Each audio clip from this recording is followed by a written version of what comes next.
بسم الله الرحمن الرحیم الحمد لله رب العالمین والصلاة والسلام علی رسوله محمد و آله و اصحابه اجمعین. محترم ورونه السلام علیکم ورحمت الله. نننی درس زمونږ استاد د ریاض الصالحین اتشتم باب دی، باب ستر عورات المسلمین والنهي عن اشاعتها لغیر ضروره.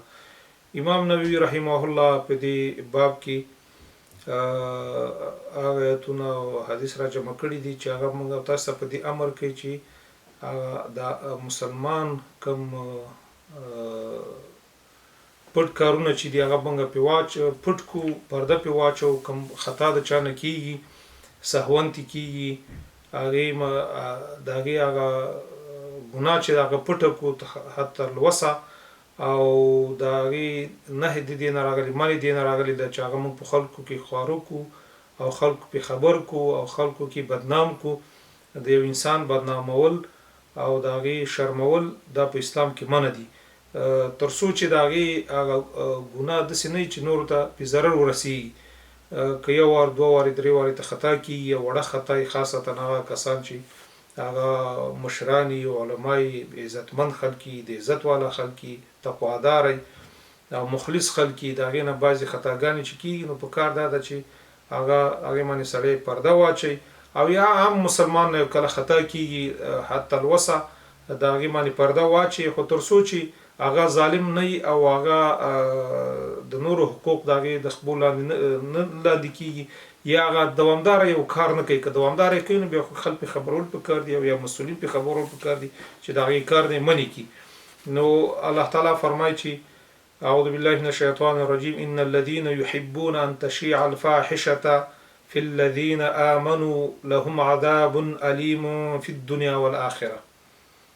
په تحقیق سره هغه کسان چې دوی دوست ګڼي چې خورشي فاحشه بد کارونه فحش کارونه ظلم فسوق فجور او د زنا خواته او د فاحشي خواته او د بد اخلاقی خواته دغه شی دوست ګڼي چې دا خورشي په خلکو کې. نو الله فرمایي چې دا د مسلمانانو کې دا دوست غني د دوی د پاره عذاب علیم دی په دنیا او آخرت. یعنی دلته په دنیا او آخرت کې ویلي مخکې دغه سي کسان چې هغه ته الله تعالی په آخرت کې عذاب ورکي دای په دنیا کې د عذاب ورکي هغه کسان چې هغه فاحشي خوري هغه کسان چې هغه بد اخلاقی خوري هغه کسان چې هغه بدامنیتی خوري. نو الله تعالی فرمایي چې دوی ته الله تعالی په دنیا کې مخکې د آخرت د عذاب ورکي او په آخرت کې مت تیار کړي. په ډیرو ګناهونو کې الله تعالی د ګناه سره د آخرت خبره ذکر کوي. خو کله چې د بنده حقوق او راځي د عباد الحقوق خبره راځي د بندگانو د حقوقو خبره راځي الله تعالی پای کې د دنیا او آخرت دنیا او ته مخکې ذکر کوي او د آخرت عذاب ورپسې وي. یعنی په دنیا کې به مت عذاب ورکي حتمنی ورکي لازمی ورکي او په آخرت کې به عذابي. نو دغه سي د فاحشینا چې هغه مونږ ویل چې د هغه د بد اخلاقی ته ظلم ته فسوق فسق او فجور ته دا ټول په دې کې راځي. د ابي هريره رضی الله عنه روایت ته چې یعنی نبی صلی الله علیه وسلم قال لا يستر عبد عبدا في الدنيا الا ستره الله يوم القيامه. ابو هريره رضی الله عنه روایت ته چې نبی کریم صلی الله علیه وسلم فرمایي چې هیڅ یو کس نشته یو بنده نه دی چې بل بنده په دنیا کې هغه باندې پرده واچي چې په دنیا کې په هغه باندې پرده واچي د یو کار تی وشي او خطا تی وشي او هغه پټ کی هغه خلکو کې رسوا نه کی خلکو د شرمنده نه کی. نو الله تعالی به ستر الله یوم القیامت د باندې الله تعالی پرده واچي په آخرت کې هغه ګناهونه چې کړي چې هغه د خلکو نه پټي او د بندگانو حقوق پوري متعلق نه الله تعالی پرده واچي رسوا به نه کی ځکه د الله د رضا لپاره د الله بنده هغه ابروي ساتل دي عزت ساتل دي دا د مسلمان حیثیت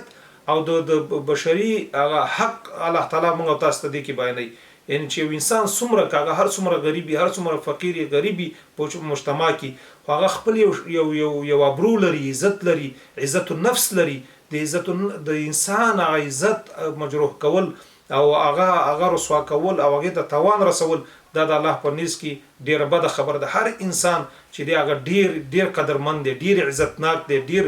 محبوب دی الله ته لکه څنګه چې په نورو آیتونو کې راځي چې ما هغه انسان چې دی هغه